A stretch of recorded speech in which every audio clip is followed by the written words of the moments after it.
Good morning. Good morning. The music you just heard is your invitation to settle in and prepare for a worship service. It's amazing how quiet it gets so fast. You guys are good, very good.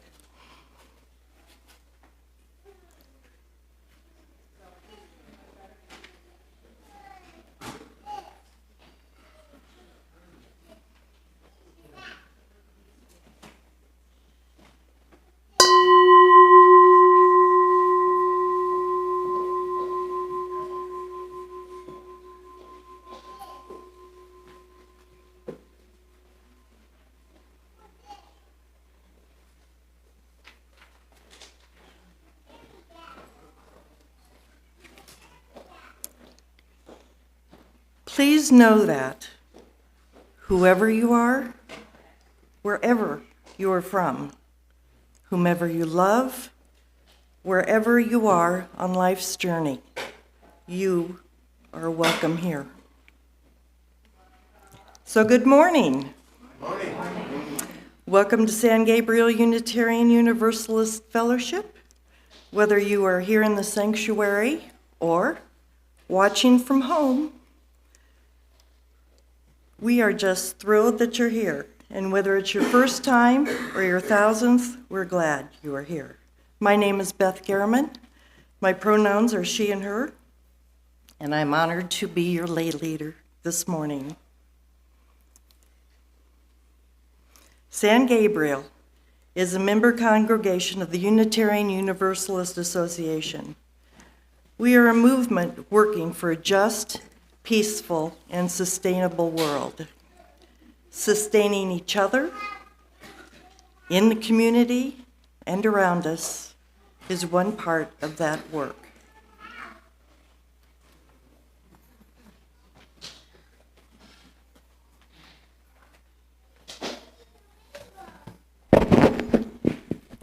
Good morning. Good morning. I'm Eric Hepburn. My pronouns are he, him, and I'm honored to serve as your pulpiteer. Today we're doing our second in our mythology series. So we're going to have a story this morning to chew on a little bit. Please join me in reciting the words to light our chalice. We light this flame to remind us love is the center. As we grow and connect, mature and deepen, love remains the center. When the light of truth burns all else away, love remains.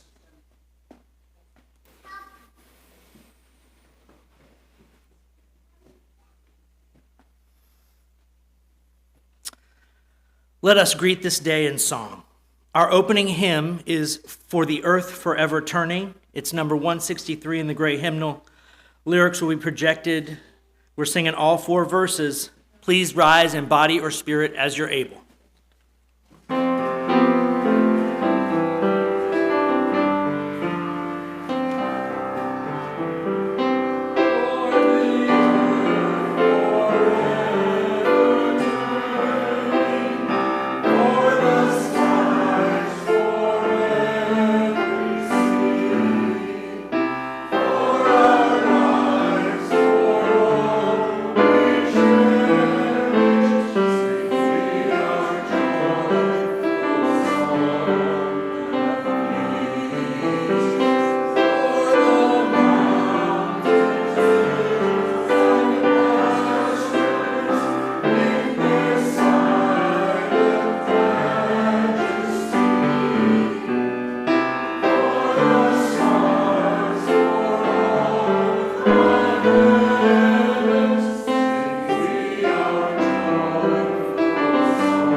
Thank you for the blessing of that beautiful music. All children and youth wishing to go to their groups are welcome to exit. Everyone else, will you join me in singing them out?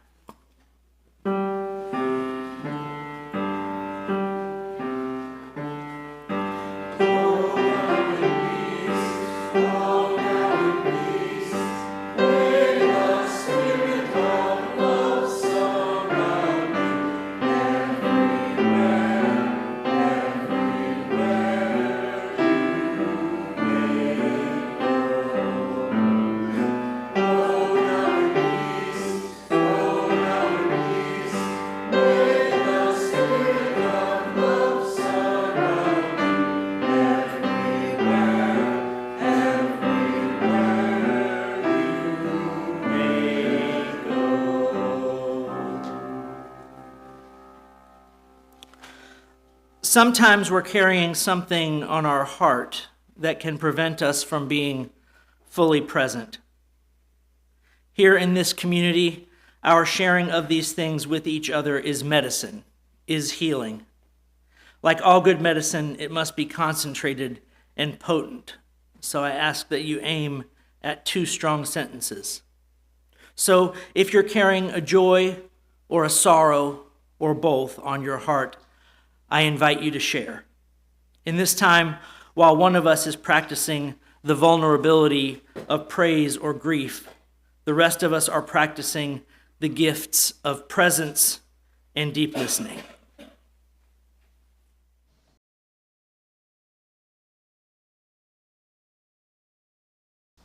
Thank you for sharing. For all that remains unspoken, the love of this community is with you.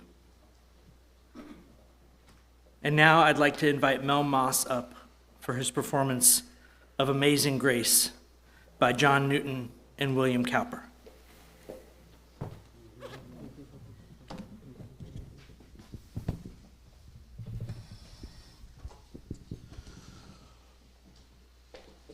Amazing grace, how sweet the sound that saved a wretch like me. I once was lost, but now I'm found, was blind, but now I see. 'Twas grace that taught my heart to fear, and grace my fears believed. How precious did that grace appear the hour I first believed.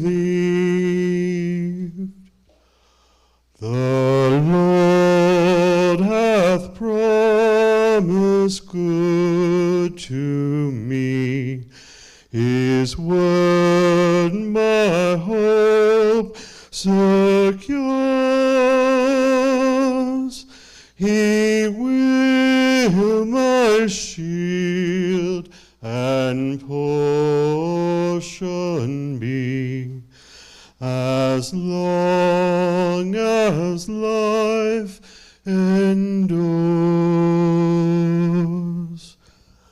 When we've been there 10,000 years, bright shining as the sun, we've no less days to sing God's praise than when we'd first begun.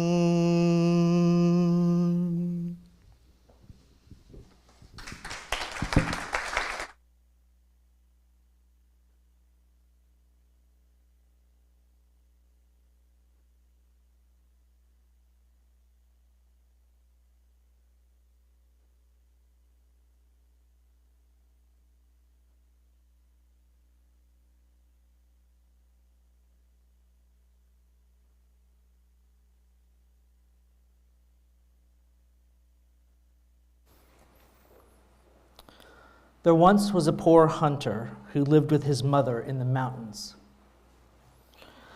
Luckily, he had uncanny skill with a bow, and most of the time they ate well, and their life had a simple sweetness to it. They made much from what some might regard as little. But there was a day when nothing came to the hunter. No animal laid down its life. So after a few hours, he was growing despondent. He didn't like to see his mother without a hearty bowl of stew in front of her and a warming fire. Suddenly, he came across an eagle resting on a rock, resplendent. In a flash, he had his arrow out of his quiver and at his bow. But the eagle spoke in the high and powerful way that eagles do. "Spare my life, and I will be useful to you. I will give you a feather from my tail, and if you ever need help, burn it, and I will come to you." An ally like that seemed far more useful than one night's meal, so he accepted the arrangement and walked on. Soon he came to a goat and prepared to catch it. But the goat spoke in the trilling vibrato that goats have. "Spare my life, and I will be useful to you. I will give you a hair from my beard, and if you ever need help, burn it, and I will come to you." The hunter was quick to realize he was collecting allies, not grub, and accepted the arrangement, but his gut ached, and he worried about his mother. It was now dark, so he crawled into the belly of a hollow tree and spent the night. Deep and strange were his dreams. In the morning, he walked a long stretch to the sea, hoping for a fish. He waded out into the gray waves, managing to catch a fish that glistened exactly like gold. As he wrenched the fish out of the brine, it spoke in the gurgling and watery way that fish do. "Spare my life, and I will be useful to you. I will give you a golden scale from my skin, and if you ever need help, burn it, and I will come to you." Though wobbly with fatigue, the hunter recognized that something startling was happening, and he placed the fish back into the salty swirl and accepted the scale. Shivering and running up and down the beach to get warm, he spotted a red fox just up the shore. And again, he creaked back his bow, only now half expecting the next scene. As the fox spoke in the amused and cackling way that foxes do, "Spare my life, and I will be useful to you. I will give you some fur from my tail, and if you ever need help, burn it, and I will come to you." So tired he could only nod, the hunter accepted the fur, and the fox darted back off into the brush. For the rest of the day, the hunter walked. No birds, no animals, gray skies, chill under his cloak. He came to a settlement and visited a little hut on its edge, smoke rising from the chimney. Inside was the smallest, oldest woman he had ever seen. Wrinkled like a currant she was, squatted down by the fire, stroking her belly, gazing up and clearly hungry. The hunter immediately reached into his pocket and gave her a coin. A smile spread across the moon of her face, and she scuttled off to buy some meat. Later, they ate well, and the hunter felt finally refreshed. But he could feel the old woman was disguising some sorrow, so he inquired. At first, she didn't want to disturb his eating, but after some gentle nudging, she spoke to her distress. Let it hover in the air between them. She told him the kingdom had a harsh ruler with many magics, that he had an odd entrancement on his daughter, that he had given her a spyglass that could see every single thing in the world. With this device, You could receive information in a fraction of a second. Any man who wanted to marry her had to be nimble enough to evade her sight 3 times. You showed your pedigree by disappearing, by becoming nothing. Next to impossible for any suitor with the spyglass at her disposal. So far, 99 young men had died, both the old woman's sons, her winners of bread, her right arm, her sustenance. Of course, the next day, the hunter made his way to the ruler's compound. He was astonished at its opulence, the servants, the gathered wealth. He said he accepted the challenge, but on one condition, that he was allowed to hide not 3 times, but 4. It's something to negotiate under that kind of pressure. But the daughter accepted while reminding him, "Your head is hanging by a thread." Next morning, when the sun had barely opened his great hot eye, the hunter slipped away from the compound and burnt the eagle feather. Instantly, the eagle was there, picked him up, and carried the hunter to his nest, higher than the cloud line. He then spent the day covering the hunter with his wings. Well, it was a hard thing for the daughter to locate. She worked over all the usual spots men hid in, and he was not there. Not down a well, in the tavern, under his mother's apron, in an empty promise. Not even in a hollow tree.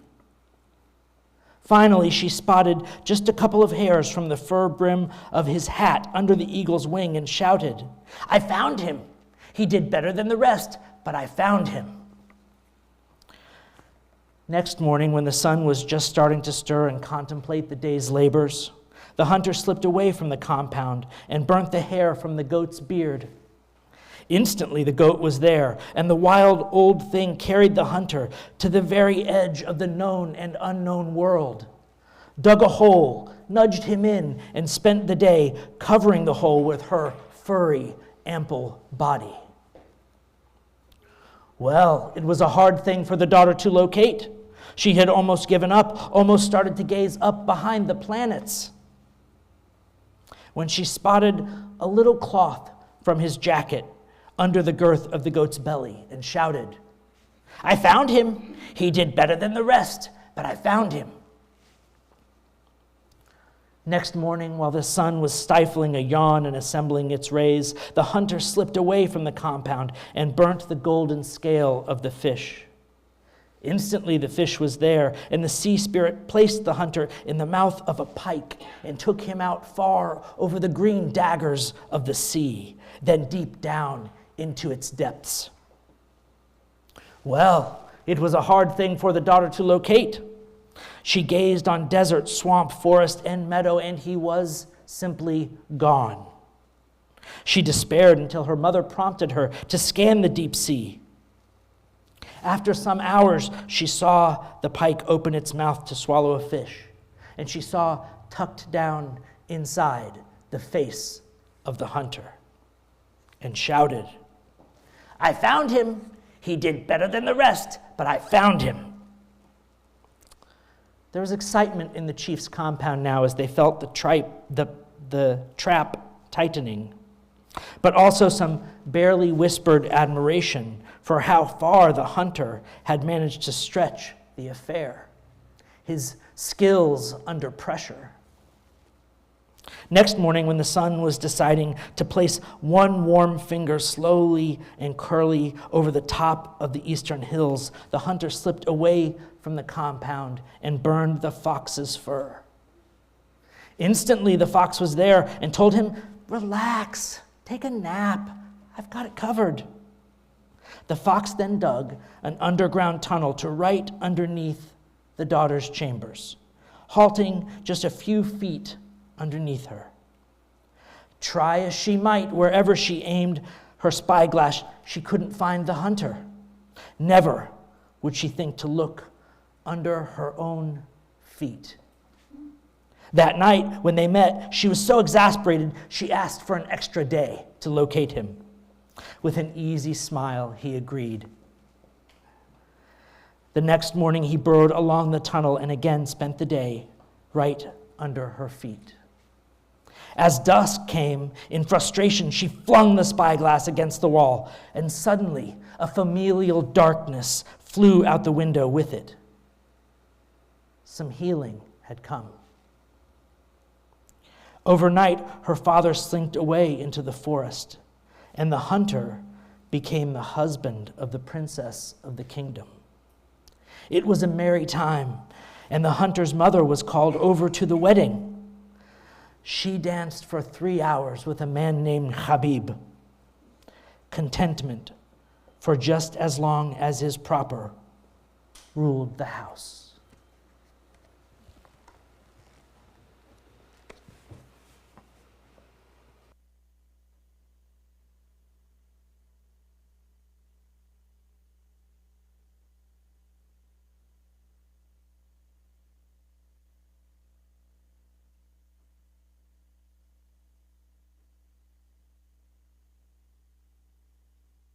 And to support the work of our fellowship.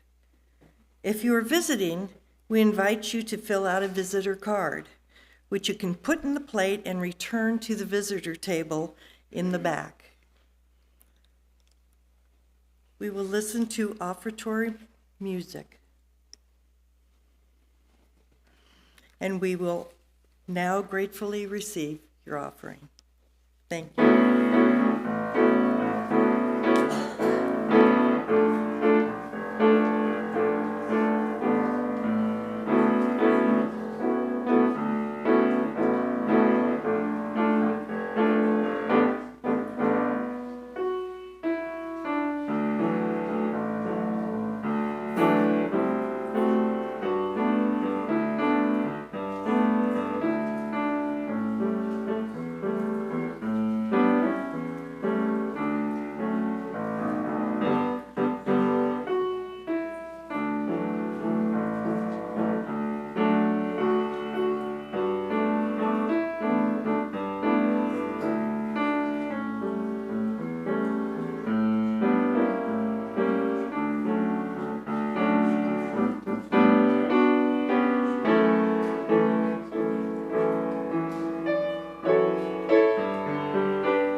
Thank heavens he's up here to tell me what to do. A people tyrannized by a magical spyglass. In the midst of what feels like a very, very old story, we have an advanced technology. Whilst the hunter is muttering with goats, the daughter of the ruler can see everything in the world instantly. Everything is available to her. If ever an image in an old tale spoke to me of right now, and you, of that I am certain, then this is it. There it is, right there.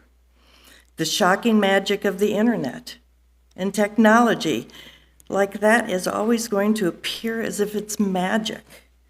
That's part of its stun value, the spyglass. In our cultural seizure of attention-grabbing madness, we'd hardly be difficult to spot. A second of scanning any number of social media devices, and there we are, practically with a zip code tattooed across our face. And of course, we have Google Earth for that, if needs be. What's so extraordinary is not that you can be located on such a device, but that the very conditions that make you a sovereign are that you have to prove yourself invisible to it. You have to conquer it. Could we do that? We can barely put our phones on the table, let alone make them disappear. This mind-boggling feat for the hunter is not easy. And if the hunter hadn't had the chutzpah to negotiate 4, not 3 tries, it would not have ended well for him. 4 breaks the arrow tip of 3. Possesses a differing strength. It changes the dynamic that's proved so lethal for the people. If you ever find yourself the underdog, if you can change just one little itty-bitty detail of the negotiation, then you may just have the room for a divine wind to enter. Try it.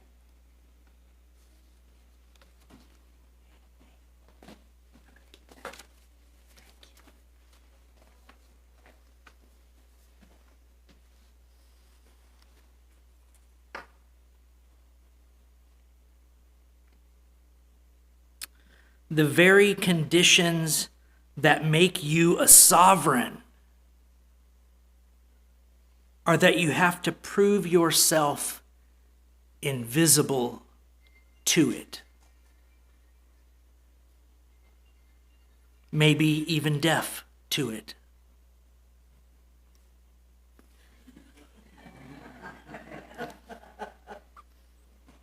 What does that mean, sovereignty? In another section of Dr. Martin Shaw's book, outside where he discusses the story,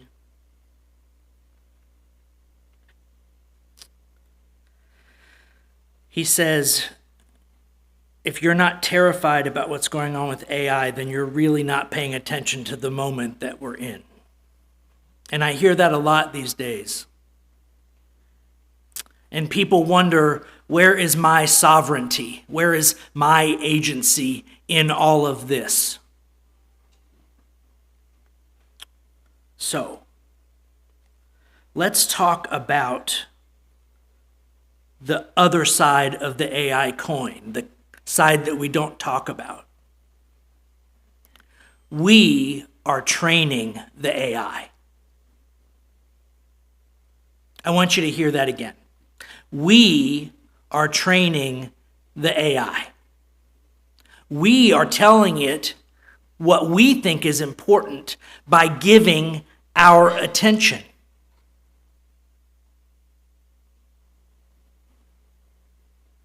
Four breaks the arrow tip of 3. If you can find the chutzpah to renegotiate your terms, you can reclaim your agency.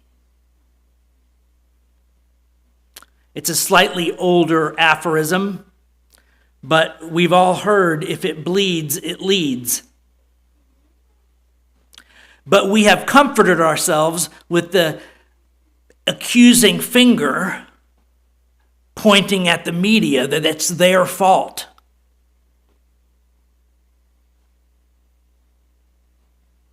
What are they responding to? The same thing that the AI is responding to. They're responding to the thing that actually gets your attention. This isn't a them problem. This is an us problem.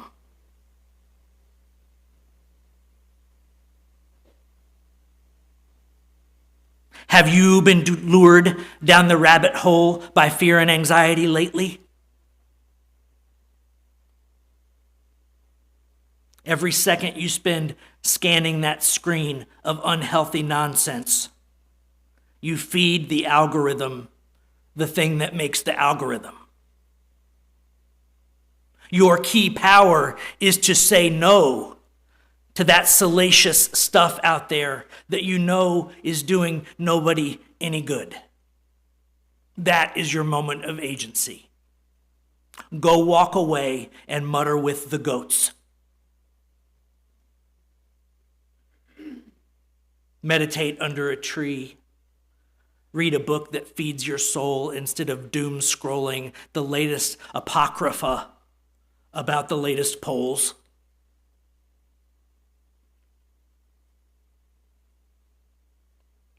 Your ability to find your own center, to sit in the world, granting attention only to the things that are worthy of it, might just be infectious. Might just be the thing that tips your neighbor into a calmer, cleaner, more connected, more centered space where they can make a choice that resonates with their hearts and all of our well-being instead of doubling down on their fears. I know it doesn't sound like much, but if you're taking my words seriously this morning, you can already feel how hard such a shift would be. How easy it is for the salience of negative energy to suck you into that vortex. Feeling like if you're not out of your skin with anxiety in this moment, it's because you're not paying attention. I'm going to give you a counter narrative to that. If all you're feeling these days is anxiety, it is because you are putting your attention in the wrong place.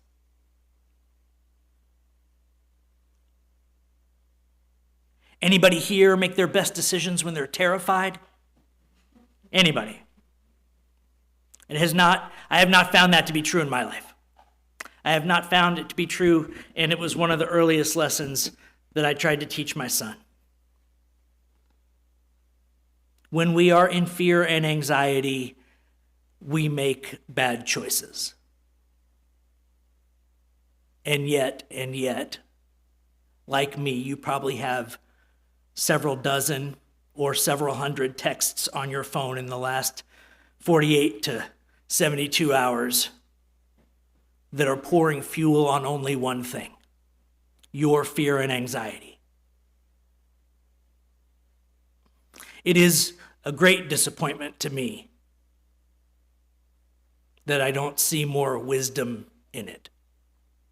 I don't see more wisdom. I don't see the wisdom we need to lead us out of this moment showing up in those texts. I see only if we can make the flames a little higher, maybe they'll see the smoke. As Gandhi said, an eye for an eye, leaving the whole world blind, burning down the earth, trying to save it.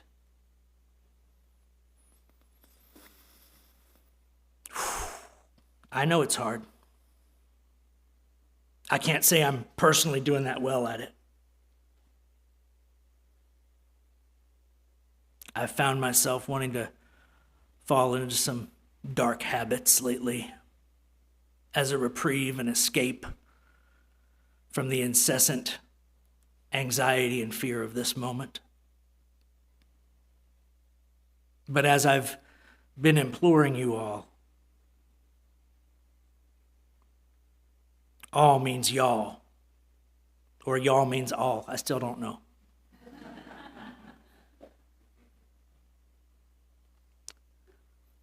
But if we cut off other human beings, no matter who they are, from our compassion, from our desire for good and health for them, then we are feeding the AI the things we fear most. We're producing the situation we want to avoid.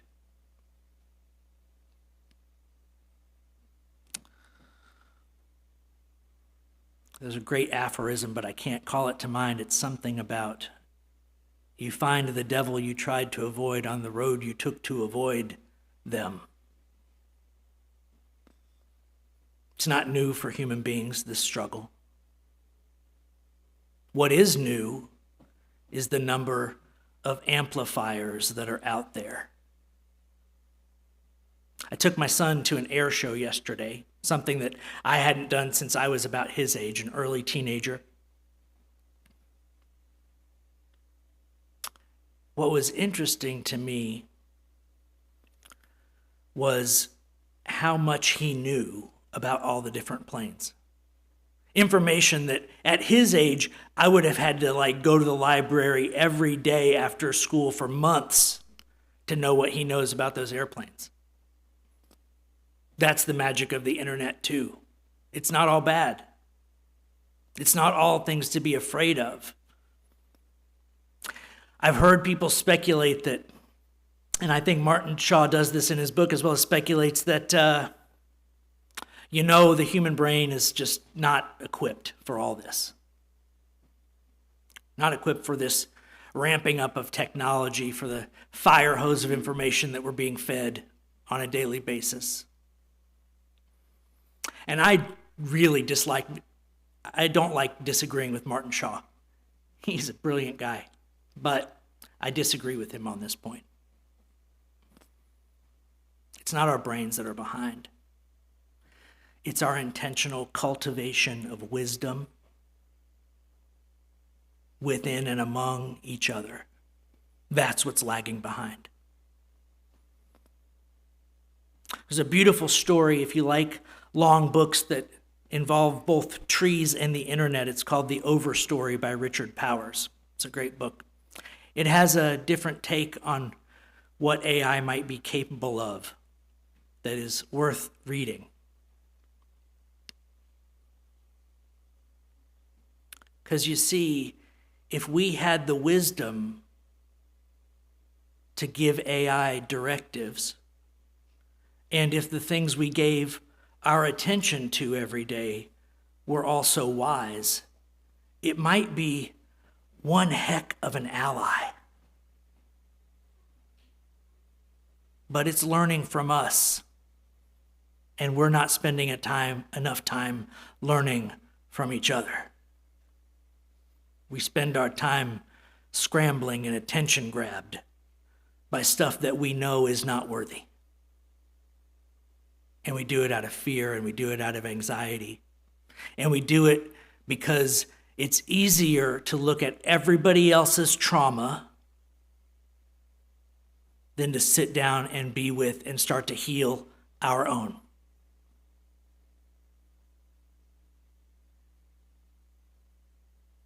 It's a great line from Eckhart Tolle. He says, when you run into someone in your life who really gets under your skin, you know those people.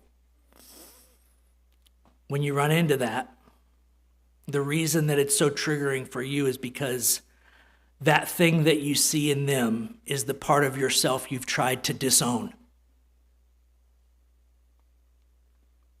What you see in them is that part of yourself you have tried to disown. So like so many things that we've talked about, if you could take that moment as an invitation not to put that person on your own personal blacklist,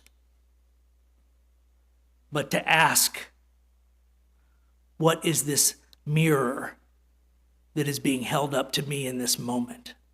What is this invitation to do my own hard work in this life that's being held up in this moment?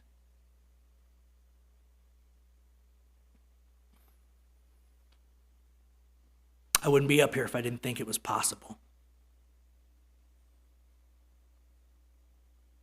But I do. And when I stand face to face with another human being, even those who have done harm, even those who continue to do harm, I can connect with them as a human being.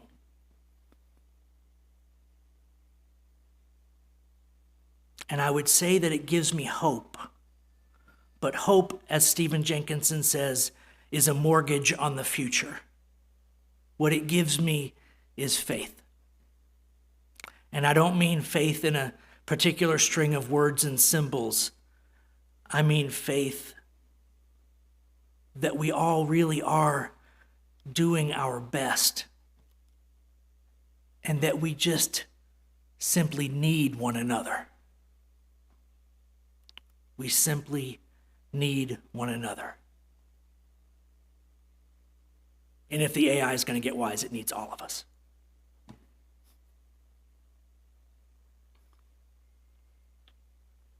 Four breaks the arrow tip of three. So, one more short thing.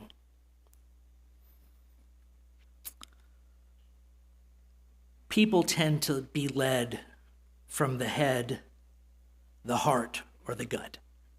This is something, it's part of Enneagram work, it's part of a bunch of different traditions, but people tend to have a go-to. It will not surprise you that this is my go-to. I'm a head guy. I'm a head guy who in the latter half of life is learning how to not put my heart under a lid in the basement, but to let the feelings part of life be out there. But that's only possible if you break the arrow tip of three. So three is head, heart, and gut. Thinking, feeling, intuiting. That's the three. The fourth is what I call spirit, although I really don't care what you call it. If that word doesn't work for you, pick a different one. It's all good to me. But the development through meditation, through prayer, through music, through other things that get us fully in touch with ourselves, that is the emergence of spirit. And with that, we can access all three of those sources of intelligence within us. Without it, we are stuck being lured by whatever bait the world throws out that makes the thinkers get up in their head, the feelers fall into the wet pit of their emotions, the gut people just can't stop doing stuff, just trying to fix everything, but not finding the time or space to reflect or to feel.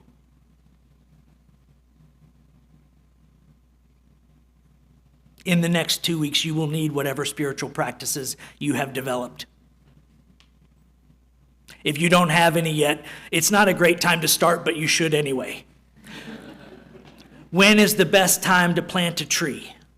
A line from the Overstory. When is the best time to plant a tree? 18 years ago.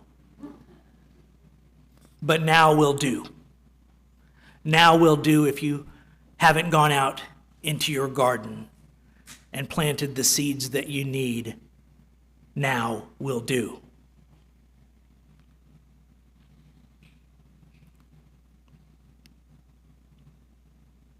I'm going to mess this up, but the Greeks are long dead, so they won't hold it against me.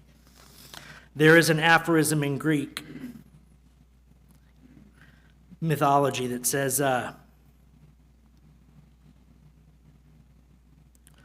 the world will be where it needs to be when wise elders plant trees whose shade they will never know. When wise elders plant trees whose shade they will never know. That is my invitation to you all.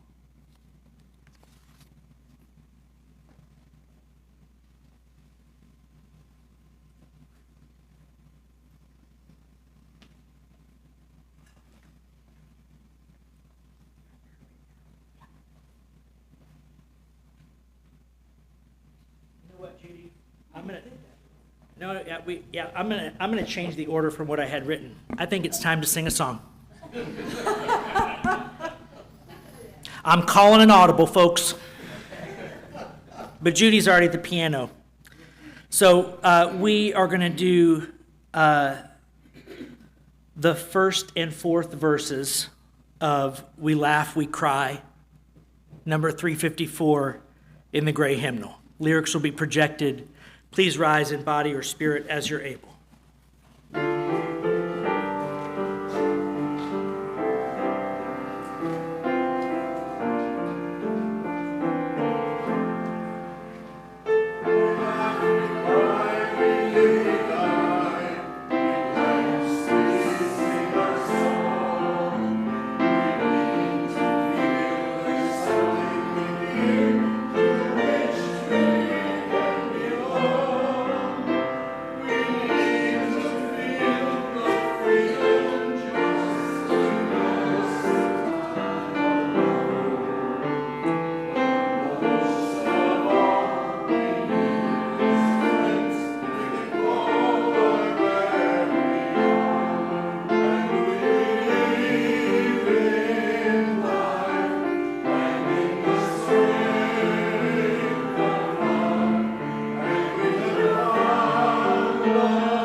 All right, now we're going to do gratitudes and announcements.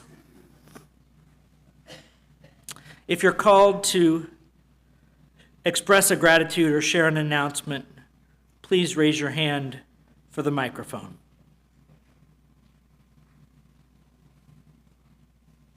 Good morning. My name is Kendall Roberts. And I'm reminded today of this beautiful deck we have that 18 years ago, someone or nature planted a tree out there, and today we can go out and enjoy the shade.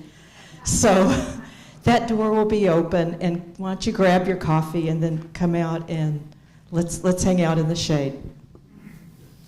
I'm in. I know I don't look old enough to have gone to a 50th year college reunion, but I did on Friday, and oh, what joy, memories.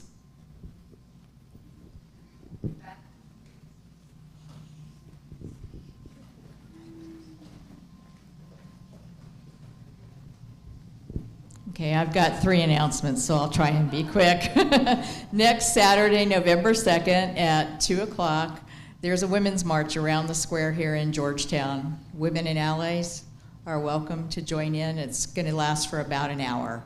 I know I might go counter a little bit to what Eric said, but I'm going to be there. And we have not 1, but 2 copies of different magazines back here on our table if you want to take a gander. This first one, Misty Perryman brought in, her daughters, Sunny and Stella, and she have published a magazine. It's kind of cool. It's got an interview of Eric in it. It's got a picture of Anna Carroll in it. It's got some recipes. It's got fun drawing things. And there's some information on the back on how you can subscribe to the magazine if you're interested.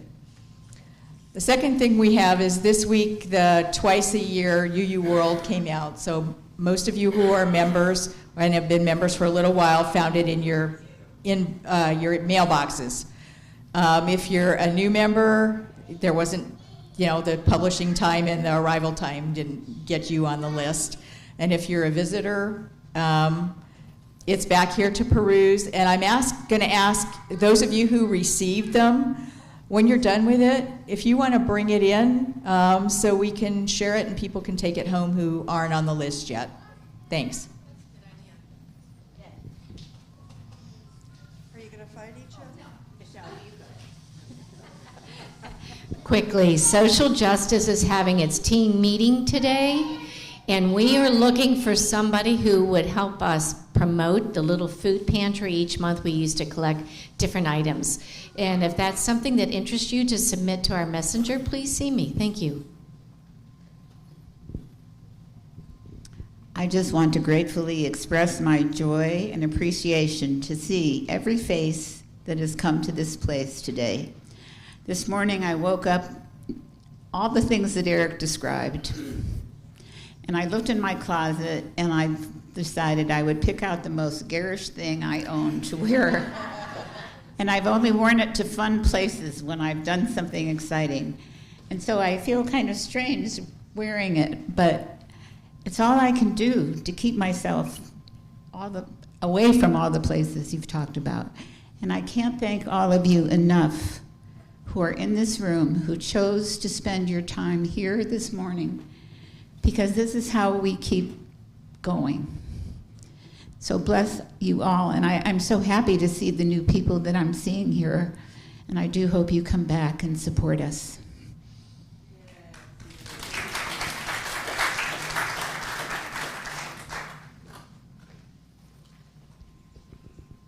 Hi, I'm happy to be here today, and I thank you for indulging me during this election season, and I just want to say that there have now been 40 million plus early votes cast. Thank you. Yes.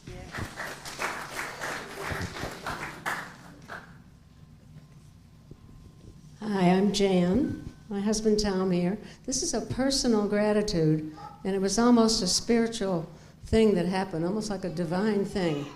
All right, Tom does a lot of yard work. He picks up sticks all around the habitat and the grounds of the church. Well, at home he does the same thing. He takes a big blower out, he blows the leaves, he does it all himself. Well, we're in a house that's about 25 years old in Sun City, and as those of you who are in Sun City know, we have the black fencing, the metal fencing, and we've been checking the fence to see that it's sturdy. We have a landing going down a slope, and he was out blowing the other day. He leaned over the fence, and it fell to the concrete. He screamed, which I've never heard him do before. I ran out. He's lying there.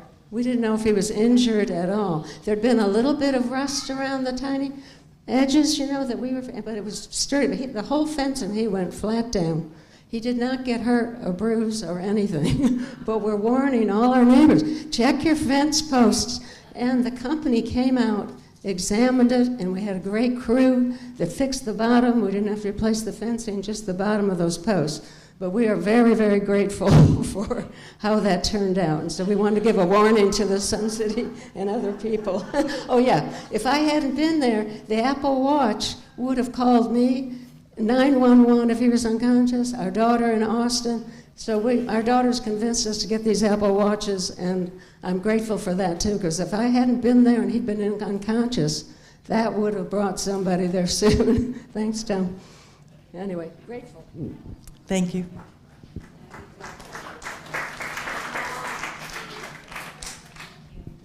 Hi, I'm Jessica Bescavara, my son Gaius and Daniel. 2 weeks ago, my son got the word that he got into Gateway College Prep, which we've been trying for years to get him into this school, and the middle school attached to where we live is not that great. So we were getting a little desperate, and he finally got in. So that's my thank you. No, I was just telling him to talk to you, but yeah, okay, I'll say something. I'm Joey, and I've been kind of struggling with, I live with my sister, and she's been difficult. Not me, but her. And this is a great report. She's improved. She's great. Yay, she's been really nice. Been very nice this last month, so I'm really excited. And that's all. Thank you.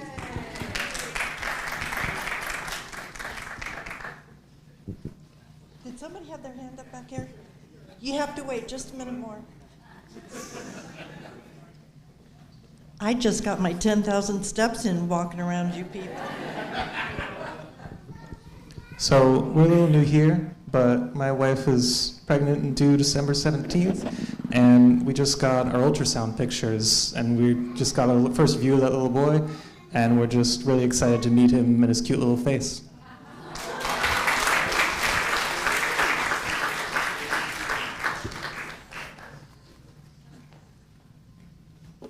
All right, we're going to do a mic check. Okay. Who can hear me in the back? Is this better? Okay, we'll do that. I'm Rob Berthold. I'm your president of the board this year. San Gabriel UU thrives on volunteer time and energy. And we have a number of teams, volunteer teams, each providing valuable services to this congregation. And going through the year, I want to take a moment out from time to time to recognize some of those folks.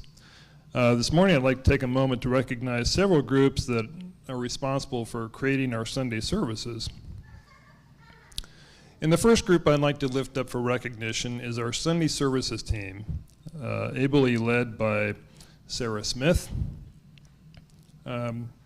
This team recruits our lay leaders that are in the pulpit every Sunday and helps organize things behind the scenes. Under the umbrella of Sunday services, we also have our musicians, ably led by Jackie Karish, and our choir, led by Mel Moss. Right now, Jackie is working with Mel to kind of consolidate those positions. Our hospitality volunteers, led by Carolyn Sassano, provide food, coffee, and other beverages for a social time after service every Sunday. And a special shout out to Spoon, who every now and again provides quiche for us. Finally, there's the tech team, led by Frank Sanders. Frank's back there in the corner, hiding behind a computer screen. The tech team, those are the folks that broadcast our services to those who cannot attend and to the larger community beyond our fellowship. So at this time, I'd like all the members of all those teams, Sunday services, music, choir, hospitality, anybody who's been involved in providing food or beverage on Sunday morning, and our tech team, please stand up.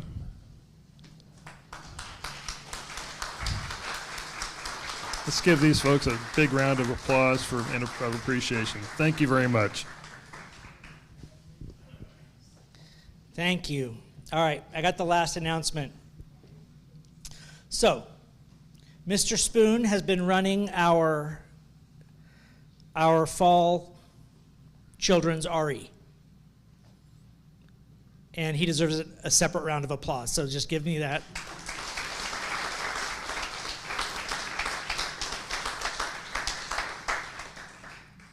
I'm going to make this short. We are looking for a spring children's RE lead who would like to collaborate with me and with the other providers to lead a spring program. So we're not asking you to commit for a year or what, just the spring. We're looking for a spring children's RE lead who is interested and feels called to this work. Now, when I say that, you might have some preconceptions in your head about what that means. It can be as scaffolded or supported as you need it to be. So if you're excited about it because you want to get to have an active hand in designing what you're going to do in the spring, awesome. If you're like, oh, I'd love to do it, but I don't have a lot of bandwidth outside Sunday morning, we have scaffolded programs that can make that doable for you. If you're interested, please send me an email and let me know that you're interested so we can schedule a one-on-one talk about what you're interested in, how that might look for you, and we'll go from there. So it is important for you to know, and I think it was a very appropriate move on the behalf of the board, that at our last board meeting, we passed a simple one-line resolution that said, this congregation is committed to providing children's RE for all children who show up here and want it.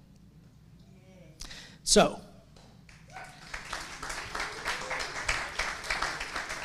now, you guys might have heard me preach on this before. Is knowing half the battle?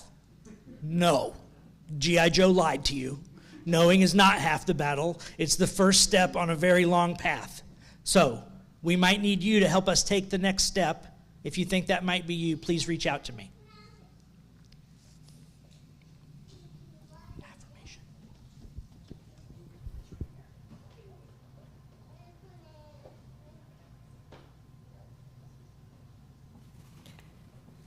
As we prepare to return to the world, we remind ourselves through our affirmation to carry our work from this place to every corner of our lives. Please join me in the call and response. Love is the doctrine of this church. We are here to love. The quest of truth is its sacrament. We are here to learn. Service is its prayer. We are here to care for others, to dwell together in peace. We are here to live in peace, to seek knowledge in freedom. We are here to honor our differences, to serve humanity in fellowship. We are all connected in spirit, to the end that all souls shall grow in harmony with the divine. We are here to grow. Thus do we covenant with one another. This we promise to do together.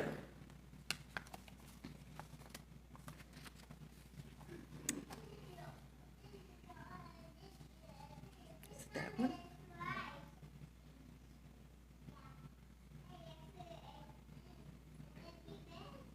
Can you tell I'm pretty new at this? We extinguish this flame to remind us love is the center. As we explore and rest, engage and heal, love remains the center. When all we can see is gold ashes, love remains.